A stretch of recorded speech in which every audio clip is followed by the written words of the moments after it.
किरदार ऐसा कर सकता है मेरे हिसाब से, ट्राई करना है, एक टेक ऐसा ट्राई करते हैं, तो हम ऐसे ट्राई करते हैं, पसंद आता है तो रखते हैं, नहीं पसंद आता है तो चेंज कर देते हैं। But that is what the whole point is, improvising it. Acting सीखी नहीं जाती, लेकिन उस शो से मैंने ये क्राफ्ट को समझने की शुरुआत की थी। जिस तरह से वो किरदार लिखा गया था, if I am getting awarded for my work, I go and I take the award. I don't live for it, I don't work for it, I want to work.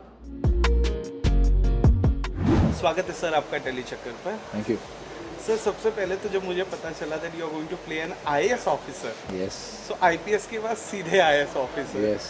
But जो एक सीरियस पॉइंट मुझे जहन में आया वो ये कि कहीं ये स्टीरियोटाइपिंग की शुरुआत तो नहीं है कि ये ऐसे किरदार कर सकता है, नहीं ही कैन बी वो कहते हैं ना कि रेस्ट्रिक्टेड प्रोफेशनल और अपनी लाइफ को बहुत रिस्ट्रिक्ट प्रेजेंट करने वाला, जैसे एक मिलिट्री कर्नल्स को एक डिसिप्लिन्ड लाइफ ऑफिसर दिखाया जा सकता है।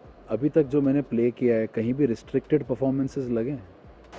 थोड़े बहुत गुम में दिखे हैं। Whenever you used to wear वर्दी ना, तो वहाँ पे योर बॉडी लैंग्वेज, बिकॉज लिखा किरदार ऐसा है कि वो कुछ भी कर सकता है, तो मैंने उसको उसी तरह से परफॉर्म किया है। इसीलिए ऑडियंस ने जो उसकी फ्लेक्सिबिलिटी है ना विराट की, वही पसंद आई थी ऑडियंस को।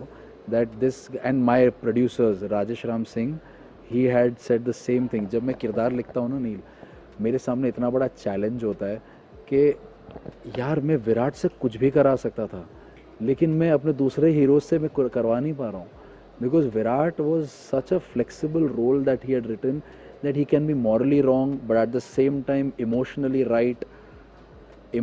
right but morally correct, sometimes morally wrong. So मेरे लिए बहुत बड़ी बात थी कि ऐसा रोल लिखा जाना जो इतना बोलते हैं ना इंसानी तौर पर करेक्ट है, इंसान है वो। Same with Arjun. तो कहीं भी in fact this is what I keep looking, जब मुझे ऐसा कुछ ऑफ़र होता है कि कोई ऑफिसर है या ऐसा कोई रोल जो यूजुअली हमने इस तरह से देखे हैं ऑन स्क्रीन पोर्ट्रेयल्स, जो बहुत ही रिस्ट्रिक्टेड होते हैं, आशा बोलते हैं ना एकदम they are very disciplined and everything. तो डिसिप्लिन ऐसा नहीं है कि नहीं है इसमें, पर इसमें इतनी सारी अपॉर्चुनिटी है मेरे पास, जो उन्होंने जिस तरह से इस किरदार को लिखा है। He is a very flexible guy, very fun loving guy, very jovial. ऐसे इतनी लेग पुलिंग करेगा वो, इतना मजाक उड़ाएगा लोगों का, स्पेशली मेघा का। वो इतना मजाक उड़ाने वाला है शो में कि लगेगा कि ये क्या है, मतलब ये कहीं तो रुकता होगा, कोई तो फिल्टर होगा। कोई फिल्टर नहीं है इस आदमी का, उसको लगाना पड़ता है बाद में फिल्टर। कह रहे हाँ यार थोड़ा ज़्यादा बोल दिया मैंने। तो मेरे हिसाब से कहीं भी कोई रिस्ट्रिक्शन है नहीं, एंड आई थिंक ये ही इस किरदार की खासियत है, और मैं यही ढूंढता हूँ। And I am very fortunate कि बार बार ऐसे किरदार मिल रहे हैं जो यूजुअली हमने पोर्ट्रेयल्स ऐसे देखे हैं, इसलिए एक छवि है मन में, तो वो छवि को तोड़ना मेरा काम है। अच्छा, I also want to ask कि बहुत सारे एक्टर्स ऐसे होते हैं ना जो इम्प्रोवाइजेशन पर बिलीव करते हैं, and because I have seen your work set पर, सो यू लाइक जैसा डायरेक्टर बोले, जैसा स्क्रिप्ट बोल रहा है, मैं करने को तैयार हूँ। बट द पॉइंट इज, कभी आपको अगर ऐसा लगे कि नहीं यार यहाँ पे ये चीज़ ऐसी नहीं ऐसी होनी चाहिए, you go and you talk to people. तो शायद आपको रोज़ आना पड़ेगा सेट पे देखने के लिए, क्योंकि जिस दिन आप आए होंगे तब मैंने शायद ऐसा किया होगा, क्योंकि मैं हर सीन में इम्प्रोवाइज़ करता हूँ। मैं अपने हर सीन में, आपने जो भी अभी तक देखा होगा मेरा काम आज तक, मतलब सिर्फ गुम की बात नहीं कर रहा हूँ, मैंने हर एक सीन में चेंज किया है कुछ ना कुछ, in the sense from my end what do I bring on table as an artist. क्योंकि वो एक राइटर ने लिखा है, एक डायरेक्टर ने सीन कंसीव किया है, पर जब एक एक्टर आके परफॉर्म कर रहा है तो मैं सजेशन देता हूँ, can I do something like this. तो वो हमेशा डिस्कस करके करता हूँ कि कैन आई डू दिस, ये किरदार ऐसा कर सकता है मेरे हिसाब से, ट्राई करना है, एक टेक ऐसा ट्राई करते हैं, तो हम ऐसे ट्राई करते हैं, पसंद आता है तो रखते हैं, नहीं पसंद आता है तो चेंज कर देते हैं। But that is what the whole point is, improvising it always, so that वो मेरा एक टच रहे उसमें। मेरे किरदारों को लेकर। सो मैं वही कह रहा था कि यू आर लाइक कि वो एक्टर जो इम्प्रोवाइजेशन में बिलीव करता है, बिकॉज अभी जो एक्टर्स की लड़ी आई है जनरेशन से, नहीं जो लिखा है जो उन्हें चाहिए मैं दे रहा हूँ, क्यों मैं मेहनत करूँ, ये वाली एक लड़ी भी है। फिर बहरहाल आपने इतने शोज़ के इतना वक्त दिया इस फिटर्निटी को, which show is your closest to your heart till date? I know it's tough choice, and which No, it's not. it's not. Which show is that? गुलाल, that show is always going to be very special to me because वो जो मैंने, क्योंकि उस show से मैंने actually acting सीखी नहीं जाती, लेकिन उस शो से मैंने ये क्राफ्ट को समझने की शुरुआत की थी। तो आई थिंक वो बहुत स्पेशल है मेरे लिए वो शो। जिस तरह से वो किरदार लिखा गया था, उस शो के जो सीन्स जिस तरह से शूट हुए थे, they are still very fresh in my mind, and some technicians in this show Megha बरसिंगे में वो उसी शो से हैं, गुलाल से। तो I am meeting them after 12 to 13 years, and इतना ऐसे होता है ना, फ्लैशबैक आ गया था सब कुछ। हम लोग सीन डिस्कस, याद है वो सीन शूट किया था, याद है।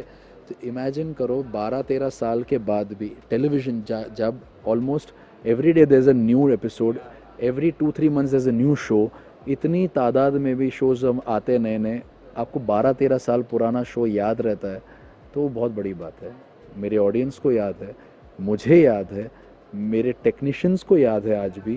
तो I mean there was something special about that show. उन सीन्स में कुछ था, वो जो परफॉर्मेंस निकल गई मुझसे तब, उसमें कुछ था, मैंने कुछ सीखा है उसमें से। और आज जो भी मैं बतौर आर्टिस्ट आज जो भी हूँ, वो उस शो की वजह से हूँ, क्योंकि उसमें से बहुत कुछ सीखा है मैंने। सर किस तरह के कलाकार हैं, मैं एक्टर की बात नहीं कर रहा, वो जैसे अप्रिशिएशन मिलते हैं in terms of awards, so you like कि हाँ वो करते रहो, उससे एंथुजियाज्म बढ़ता है और काम अच्छा करने का एक ये मिलता है, या you are that kind of actor कि नहीं, मुझे जो किरदार है मैं प्रिपेयर कर रहा हूँ, मैं काम कर रहा हूँ और मुझे पता है लोगों को पसंद आ रहा है, इसलिए तो काम मिल रहा है। So you believe in those appreciation in terms of awards or not? I believe in rewards. तो मतलब जो आपने दूसरा टाइप बताया, मैं हूँ वैसा, but that doesn't mean I disrespect awards. So अगर if I'm getting awarded for my work, I go and I take the award. I don't live for it. I don't work for it. I want to work because I am happy working. मुझे रात को अच्छी नींद आती है अच्छा shot देने के बाद। जब सेट पे मेरा क्रू जब ताली मारता है या कोई आके बोलता है सर आपका ना वो शॉट, आपने वो जो लुक दिया था मुझे बड़ा अच्छा लगा, ये मेरे साथ ऐसा हुआ और आपने वो अच्छे से किया, मेरे को फील हुआ। तो ये चीज़ें ये मेरे लिए बहुत इम्पॉर्टेंट है। अवार्ड भी इम्पॉर्टेंट है, but I don't work for it, I work for that. जो द रिवॉर्ड, द अप्रिसिएशन नहीं, लोगों का आके मुझे ये बोल जाना कि यार ये जो आपने आज किया ना अच्छा लगा, आई फेल्ट गुड, ये किरदार के लिए करेक्ट लगा। So that is a feedback, I work on feedbacks, तो मुझे आई वर्क फॉर दैट। आपके अंदर एक डांसर है, टेलीविज़न का जो हेक्टिक शेड्यूल होता है 12 घंटे का 14 घंटे 16 घंटे हो जाता है, and I have seen you have working, you are the one of the actor जो आके कंप्लेन नहीं करता भाई मेरा इतना टाइम हो गया, सीन दैट। तो अपने अंदर के डांसर को, क्योंकि कई बार ऐसा होता है कि नहीं वो उफान मारता है भाई मेरे को डांस करना है, मेरे को डांस करना है, so when you drag time कैसे निकालते हो, कैसे करते हो फॉर दैट? जब मौका मिल जाता है तब डांस करता हूँ। थैंकफुली रील्स और जो भी ये फॉर्मेट्स आए हैं सोशल मीडिया के, ये इतने टाइम टेकिंग नहीं है, 15 सेकंड के होते हैं, 30 सेकंड के होते हैं। कभी मौका मिल जाता है तो कर लेता हूँ। तो हाँ, I just try to remove time like this. और मैं जब शॉट रेडी हो रहा होता तब मैं डांस ही कर रहा होता हूँ, कुछ ना कुछ अपने दिमाग में कोई स्टेप चल रहा होता है, कुछ नया देखा होता है तो उसको याद करता हूँ, अच्छा क्या किया था उसमें, क्या स्टेप था, अच्छा ऐसा था, ओके ऐसा, वो डांस कर लेता हूँ मैं अपना। Well thank you so much. कैसा लगा टेली चक्कर से बातचीत करके? बहुत अच्छा लगा, and it's always good to talk to Tele Chakkar. Hi guys, this is Neel Bhatt and you are watching me on Tele चक्कर।